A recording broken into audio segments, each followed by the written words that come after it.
बताइए, कोई क्रांतिकारी अगर आवाज उठा रहा है तो उसको आप सीधे गोली मार दीजिएगा। तो क्या वो लोग जो उत्तर प्रदेश से पहुंच रहे हैं श्राद्ध क्रम में, क्या इस बात की गारंटी लेंगे कि भरत तिवारी जिसके लिए लड़ रहे थे, आज उनके लिए जाकर क्यों नहीं जाकर आप फिर से आवाज उठा रहे हैं? क्यों नहीं पानी की समस्या उठा रहे हैं आप? महिलाओं के लिए जिनके लिए भरत तिवारी लड़ रहे थे, क्या उनके लिए आप लड़िएगा? पूरे विश्व भर में एक नाम अभी चर्चे में बना हुआ है और वो नाम है बिहार के भोजपुर जिले के बिलौटी गांव के रहने वाले भरत तिवारी, क्रांतिकारी भरत तिवारी का, जो अब इस दुनिया में नहीं है। दूर दराज से लोग उनके घर पहुंच रहे हैं, उनके गांव पहुंच रहे हैं, उनके परिवार से मुलाकात कर रहे हैं। लेकिन सवाल ये है कि क्रांतिकारी भरत तिवारी, उनका जो मुद्दा था, जिस वजह से उन्होंने अपनी जान गंवाई, उस मुद्दे पर आज कोई चर्चा नहीं कर रहा है। और आज इसी विषय पर चर्चा करने के लिए हमारे साथ मौजूद है हमारे सहयोगी रत्नेश पांडे। आइए बात करते हैं इनसे, जानते हैं इस केस का आगे अपडेट क्या है और क्या कुछ हो सकता है। सर जी बिल्कुल, देखिए श्रुति, आज लगभग 12 दिन होने जा रहे हैं। 17 जून को इनकाउंटर हुआ था भरत तिवारी का। जवनिया गांव है एक, उस जगह पे, मतलब जो भरत तिवारी का गांव है और उसके ठीक बगल में जवनिया गांव है। आपको याद होगा कि 2025 विधानसभा चुनाव में इसी जवनिया गांव में देश भर के लगभग सभी जो पत्रकार हैं, बड़े पत्रकार, वो आए थे उस जगह पर और जाकर रिपोर्टिंग की थी। हमने भी देखा कि किस तरीके से लोगों के घर जो हैं वो गंगा में चले गए और तमाम जो उनके खेत थे वो गंगा में चले गए। इन्हीं तमाम चीजों को लेकर के भरत तिवारी ने आवाज उठाई थी। कुछ विस्थापित परिवार थे जो जवनिया गांव से आकर भरत तिवारी के बिलौटी गांव में आकर बस गए थे। उनको बसाया भी गया था, उनको सुविधाएं दी जा रही थी। तो उनके लिए जो रोजमर्रा की जिंदगी क्या होता है, एक घर होता है, पानी होता है, इसके अलावा खाने पीने की व्यवस्था होती है। तो जब आपने विस्थापित कराया उन लोगों को, सरकार ने जब विस्थापित कराया है, तो उनको सुविधाएं देनी चाहिए। तो भरत तिवारी का सिर्फ मुद्दा इतना ही था कि उनको आप बढ़िया पानी दिलवाइए, उनके लिए रहने का व्यवस्था आप करिए। बिजली उनकी वजह से आया। और भरत तिवारी ने जो कुछ भी आवाज इतने दिनों में उठाया, आप कई चैनल्स पर भरत तिवारी के गांव के लोगों का इंटरव्यू सुन रही होंगी, जिसमें वो कह रहे थे कि भरत तिवारी जो थे उनकी वजह से इस जगह पर बिजली पहुंचा है, उनके वजह से कल लगा है यहाँ पर। लेकिन कल का पानी बेहद गंदा था। तो कल के पानी जब गंदे थे तो भरत तिवारी ने कहा कि कल का जब पानी आप लोग हलवा दिए कल, तो इसका पानी साफ करने की जिम्मेदारी किसकी है? क्या उन लोगों की है? उन लोग का तो काम हलवाना है, वो तो निकल गए। तो इसी वजह से भरत तिवारी का नाम चर्चा में आया और यही सब मुद्दा उठा रहे थे। लेकिन क्या हुआ, थोड़े से एग्रेसिव माइंड के थे भरत तिवारी, और इस वजह से आपने भी देखा होगा कि सोशल मीडिया पेज पर कैसे भरत तिवारी ने कितने लोगों के बारे में, देखिए भरत तिवारी का इरादा साफ था, लेकिन हाँ वो एग्रेसिव थे। उन्होंने पिस्टल आत्मरक्षा के लिए रखा था। उनका तरीका बिल्कुल अलग था, क्रांतिकारी मोड के थे वो। और जो प्रशासन कहती है कि मानसिक रूप से विक्षिप्त थे, तो मानसिक रूप से विक्षिप्त व्यक्ति के साथ से स्पेशल ट्रीटमेंट किया जाता है। पूर्व डीजीपी अभयानंद ने भी कहा कि पुलिस की ट्रेनिंग दी जाती है, अगर कि कोई मानसिक विक्षिप्त आदमी जो है आपके सामने दिखा हथियार ले रहा है, तो उसको कैसे समझा बुझा करके उसको अपने बातों में बहला फुसला के आपको हथियार डलवा देना होता है। भरत तिवारी का ये पूरा प्रकरण शुरू होता है 15 जून से। 15 जून से एक वीडियो हम लोगों ने भी देखा, 15 जून को कैसे भरत तिवारी जो थे दरवाजे पर खड़ी पुलिस को भगा रहे थे, कह रहे थे कि चलिए उधर बातचीत होगी, वहां चलिए बातचीत होगी। वो बार बार पुलिस कह रहे थे कि हथियार रख दो, भरत तिवारी नहीं रख रहे थे। हथियार लेने का मुख्य वजह ये था कि एसडीपीओ के खिलाफ उन्होंने मोर्चा खोल दिया था। विस्थापित लोगों के साथ जब वो जाते थे गांव में, लोगों से बातचीत करते थे, तो कहते थे कि हमें जो सुविधाएं मिलनी चाहिए थी वो नहीं मिल रही है। तो एसडीपीओ के खिलाफ वो पिछले 1 साल से वो इसी मुद्दे को लेकर के एग्रेशन मोड में सोशल मीडिया पर लिख रहे थे बार बार। तो इसी वजह से एसडीपीओ को लगा कि मेरे बारे में लिख रहा है, भाई हम अधिकारी हैं और हमारे बारे में इस तरीके की बात लिखेगा, ईगो हर्ट हो गया उनका। और तभी से एसडीपीओ ने भी टारगेट कर लिया। इसके अलावा हम लगातार की बात कह रहे हैं कि एक मंत्री है, उनके इशारे पर भी ये सारा कुछ हुआ है। मंत्री के बारे में भी भरत तिवारी ने अपने सोशल मीडिया अकाउंट पर लिखा था, मंत्री का भी ईगो हर्ट हो गया था। 15 जून को ये पूरा मामला आता है। 16 जून की रात को फोन जाता है मंत्री जी का एसडीपीओ को, डीजीपी को जाता है कि आप लोग क्या कर रहे हैं, उस व्यक्ति के साथ कुछ कीजिए। इसके अलावा डीजीपी ने सम्राट चौधरी को उस व्यक्ति के बारे में गलत जानकारी दे दी। अब खबर ये भी है कि सम्राट चौधरी जो है वो डीजीपी के खिलाफ कार्रवाई भी करेंगे, हो सकता है डीजीपी का तबादला भी हो जाए। तो एक सही जानकारी जो है वो मुख्यमंत्री तक नहीं पहुंचा और इस वजह से एनकाउंटर हो गया।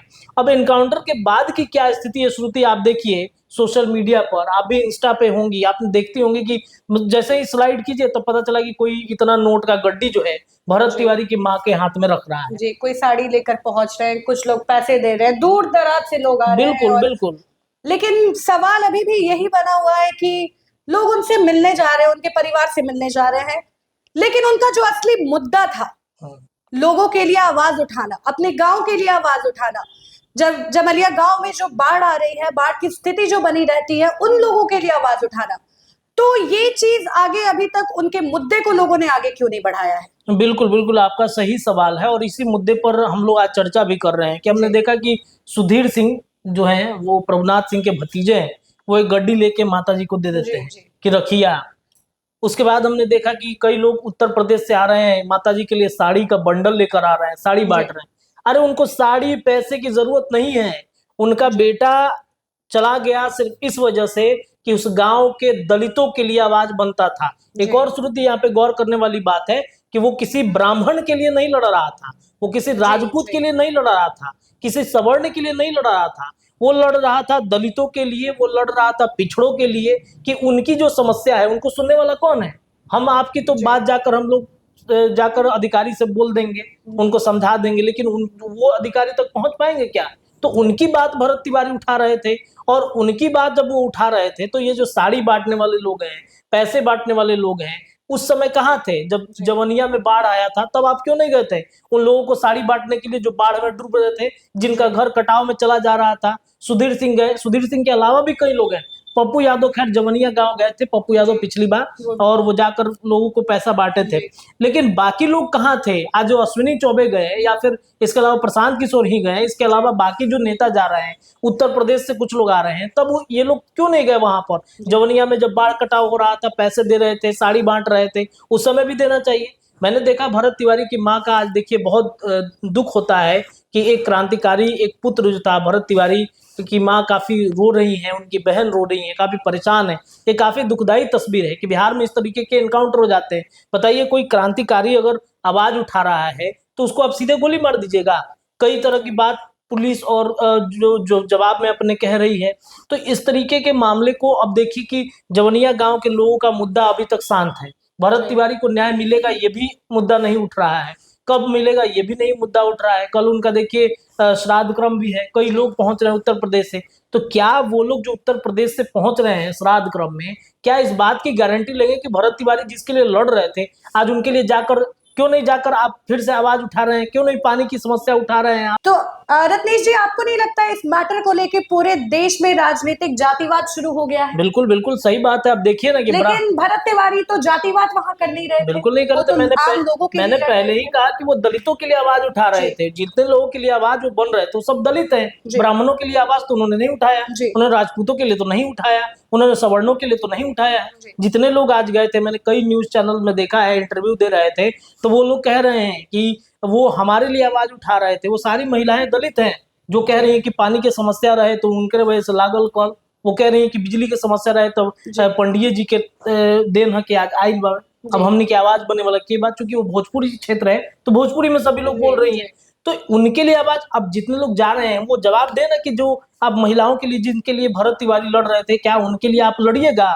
आज जा रहे हैं 12,000 रुपया दे रहे हैं, 50,000 रुपया दे रहे हैं, 1 लाख रुपया दे रहे हैं, कल जाइएगा। भरत तिवारी गरीबों के लिए लड़ रहे थे, लेकिन यहाँ लोग उनके घर जा रहे हैं, पैसे दे रहे हैं। उनके परिवार को पैसे की जरूरत नहीं है, पैसे की जरूरत है उनके गांव के लोगों को, जमनिया के लोगों को, बेलौटी के लोगों को, जो जमनिया से लोग आके बेलौटी में बसे हैं। तो उनके लिए आप क्या करिएगा, ये आपसे सवाल है। तो चलिए फिर से वापस चलते हैं रत्नेश जी के पास, वो कुछ बोल रहे थे। जी बिल्कुल, देखिए तो मेरा सवाल सिर्फ इतना ही है कि वो लोग जवाब दें जाकर, जो लोग जाकर साड़ी बांट रहे हैं, जो लोग जाकर पैसे बांट रहे हैं, उनसे सिर्फ एक ही सवाल है मेरा कि क्या जवनिया के लोगों के लिए या बिलौटी के उन दलितों के लिए आप हमेशा आवाज बनेंगे? फिर बाढ़ का मौसम आ रहा है, फिर वहां पर पानी लगेगा, फिर कटाव होगा, तो क्या उस समय आप साड़ी लेके जाइएगा? क्या उस समय आप पैसे लेकर जाइएगा? इसका जवाब दीजिए ना। क्या भरत तिवारी को न्याय दिलाने तक आप वहीं पे बैठे रहिएगा? इसका जवाब दीजिए आप। शहीद भरत तिवारी के नाम से गांव पर आप गांव का नाम रखवा रहे हैं, चलिए ठीक है, लेकिन आवाज कौन बनेगा? वो जो चाहते थे भरत तिवारी, वो कब पूरा होगा?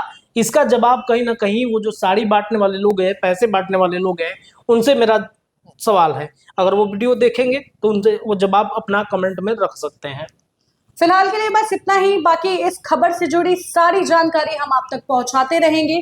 जितनी भी अपडेट्स आगे आएगी हमारे चैनल के माध्यम से आप तक पहुंचती रहेगी। फिलहाल के लिए बस इतना ही।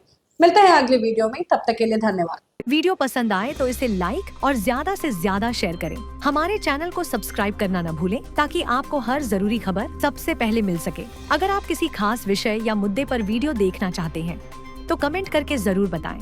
आपकी राय हमारे लिए बेहद अहम है।